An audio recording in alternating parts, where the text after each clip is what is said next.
Hello, everybody. This is Kurt Greenbaum, and I think we are up live. So thank you for being patient with me as I try to do something new this episode with 1,000 words.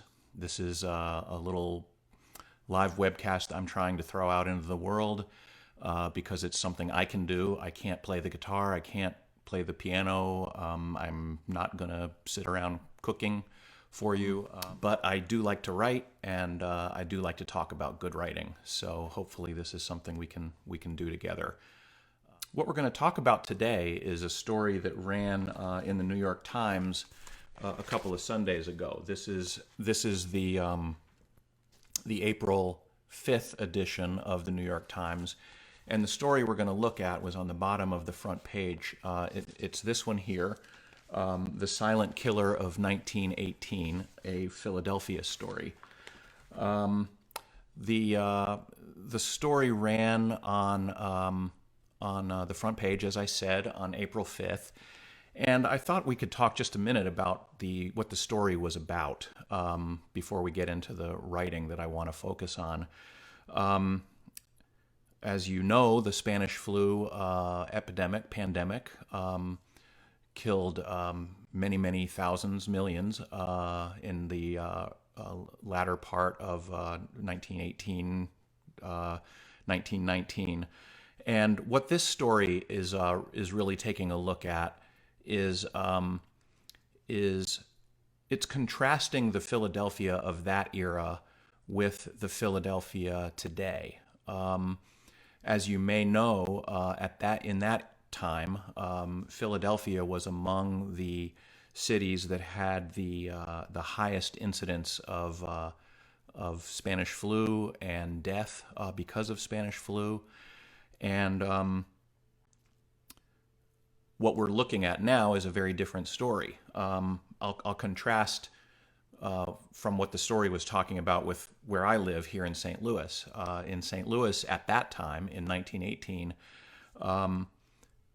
the city fathers at the time saw the deadly flu coming, and people shut the city down at that point. And as a result, St. Louis had a substantially lower rate of death than cities like Philadelphia. In fact, at that time, if you were to look at the statistics, these are numbers from the era. And if you were to look at Philadelphia, their death rate was 932 per 100,000. Pittsburgh was even higher at 1,043. Scranton, Pennsylvania was also very high. They were the cities with the highest death rates in the country at the time. Meanwhile, in St. Louis, the death rate was 536 per 100,000 people. This is back to the story that we were going to be talking about today. So, I thought it would be worthwhile to look at this story because of how well it's written and how the story is told in a way to contrast the way Philadelphia is functioning during the COVID-19 pandemic versus the way it functioned during the Spanish flu pandemic. So we'll just get right into it. This particular story, as many good news stories do, starts with a very personal story. This starts with a mother, and what I want to focus on as we talk about the writing here, and we're going to be looking at, I want to really focus on three things: place and time, the way the story, the passage that we're going to talk about really discusses place and time. Some ways that the writers of this story kind of break the rules for effect and use breaking the writing rules actually very effectively to create an effect and a character as they begin telling this story. And another thing that I think is really interesting is the pacing of the passage that we're going to talk about. So let me just turn back to the passage itself. I'll read through it, and then I'll talk a little bit about what it is that I think is interesting about it. So here's the story, The Killer Flu of 1918, a Philadelphia story, written by Dan Barry and Caitlin Dickerson, and the dateline is Philadelphia. At Sunday family dinners, the grandchildren would beg to hear that story again. The one about her twins in the baby carriage, and one of them was dead, and what did she do? This was when Sarah Jane Anderson would add to the collective memory of a Philadelphia nightmare. Well, children. It was October 1918, and the raging flu epidemic had killed 18-month-old Augusta, but spared her twin, Eleanor. Funeral parlors could not meet the demands of the dead. Caskets were stacked on the sidewalks. But Ms. Anderson had a plan. She knew an undertaker in northeast Philadelphia. She tucked the twins, one alive, one dead, in a baby carriage, left their row house in Camden, New Jersey, and took the Delaware River ferry to Philadelphia. As she wheeled her sorrow north, fearful that she might be arrested for moving a body across state lines, people kept peeking into the carriage to admire how peacefully the toddlers were sleeping. Twins? Aren't they cute? 6 miles later, Ms. Anderson reached the undertaker. She accepted the tiny body. She then retraced her steps with little Eleanor, who grew up to become the mother of Janice Williams, who heard her grandmother tell this story long ago, and now, in the midst of another pandemic, feels compelled to share it. So that's the passage that I thought we'd focus on for a few minutes here, and heartbreaking passage it is, right? I think it's a pretty amazing start to this story, which continues into the inside of the paper. Here you see into the inside of the paper. Here you see a picture of a huge parade that Philadelphia threw a few days before things really got bad. And you see they did the opposite of social distancing at the time. In fact, it was the advice of experts then that they should close up shop and they should stay separated. But Philadelphia did not heed that warning, and the result is in the history books. So anyway, I want to get back to this now. This is that passage on the web, and I'll place a link to this story in the comments with this feed. But what I want to point out here is, here we have 6 paragraphs of writing. 4 of those paragraphs are fairly standard sized. 2 of them are very short here, as you see, well, children, and another one that's 4 words long. And I think that's an interesting way to talk a little bit about the pacing, the way these italic paragraphs sort of interrupt the flow in a very interesting way. We're telling a news story here in a very unorthodox way by immediately casting the reader back to a different time and a different place and to a Sunday family dinner. Another interesting thing that I think the writers do here, which goes back to this idea of breaking the rules. This story starts with a run-on sentence, and anybody who knows anything about writing knows that run-on sentences are sort of verboten. Why would we not punctuate sentences correctly instead of stringing clauses together? And here, the writers are doing kind of the opposite of that. At Sunday family dinners, the grandchildren would beg to hear that story again, the one about her twins in the baby carriage, and one of them was dead, and what did she do? That's a 33 sentence long or 33 word long sentence that clearly could have been punctuated very differently to create shorter, more punchy sentences. But the writers, I'm sure, very, very deliberately didn't do it that way.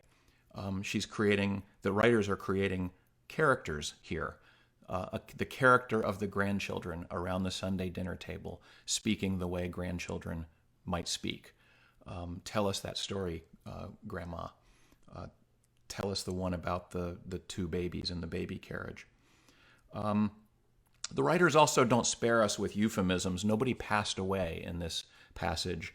The flu killed her twin. And then there were other strong verbs here that really evoke some action. She tucked her twins into the carriage. She wheeled her sorrow north. But at the same time, we're breaking the rules again in another way. We're using the passive voice, which is also something that we don't necessarily want to do very often. This was when Sarah Jane Anderson would add to the collective, so that's not passive voice. Caskets were stacked on the sidewalks. That is a passive voice sentence, or a clause rather. So I just think it's interesting the way the writers here are willing to break some rules in order to create pacing and to create imagery and to create characters. The other piece of this is back to the idea of a run-on sentence. The writers do it again here at the end of the passage. 6 miles later, Ms. Anderson reached the undertaker. He accepted the tiny body, and she then retraced her steps with little Eleanor, who grew up to become the mother of Janice Williams, who heard her grandmother tell this story long ago, and now, in the midst of another pandemic, feels compelled to share it. Another arguably run-on sentence here in this passage. This one's a 40-word long sentence. The other thing I want to point out, we've been talking about pacing and breaking some rules here.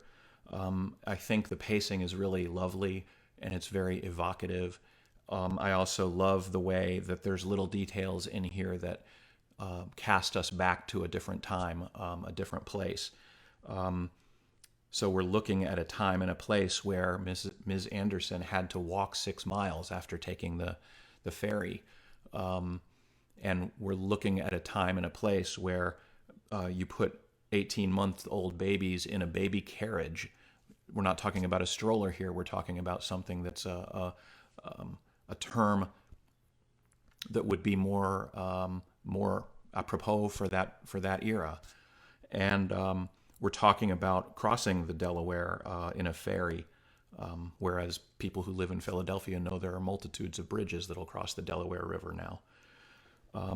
I love the way we've used the word peeked. People peeked into the carriage and they commented on the sleeping toddlers. So these are, again, words and phrases that are evoking a time and evoking a place and really making the whole story more stark and more poignant with the word choices. I'll just go back here again. This is the jump of the story. But as I said at the beginning, the story jumps inside the New York Times here, and it goes on to talk about how very different the city mothers and fathers today have treated this pandemic than they did back then. But it does weave back to the story of the babies and the mother who had to wheel them across the river to an undertaker.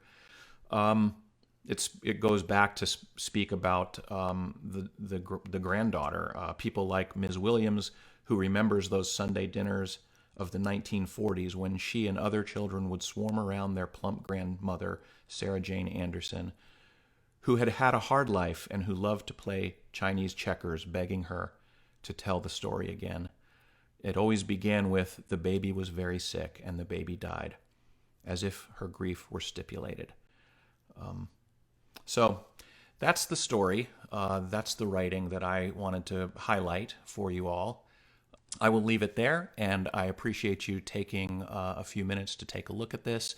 I hope you enjoyed reading that passage from the New York Times with me, and we'll look at doing another episode of 1,000 Words, which is so named because I forgot to mention we speak about the saying a picture is worth 1,000 words. Well, we paint pictures with words, and so I thought we'd talk about words during this segment. So with that, I will sign off and thank you for your attention. And maybe we'll look at doing some other examples of good writing in the future. Take care.